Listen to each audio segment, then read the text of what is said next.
ఇవాల్టితో నాది 41 days complete అయిపోయింది. ఇది 42 డేస్ అనమాట. ఇక్కడైతే హనుమాన్‌కి సింధూరార్చన చేపిస్తున్నాను.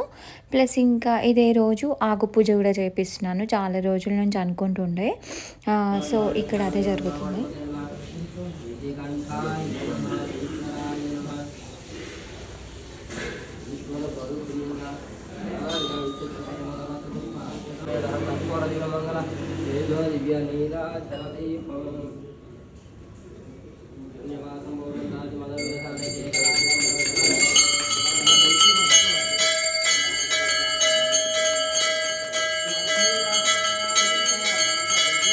యాక్చువల్లీ నేను హనుమాన్‌కి హోమం చేపిద్దాం అనుకున్నాను. బట్ కాకపోతే ఏమైందంటే అది ఒక నక్షత్రం రోజు అంటే పూర్వభద్ర నక్షత్రం రోజు ఏమో చేపిస్తారంట.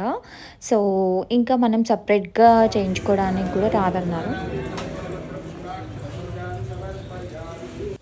పాపం పొద్దున్నే నాతో పాటు దీనా కూడా వచ్చింది.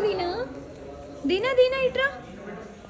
నేనైతే ఆ రోజు శారీతో ఇలా రెడీ అయిపోయాను. ఈ శారీ వచ్చేసి ఒక 3 ఇయర్స్ బ్యాక్ తీసుకొని ఉండే బాగుండే రెడ్ డ్రెస్‌లో తీసుకున్నాను. చాలా చాలా నచ్చింది నాకైతే ఇది.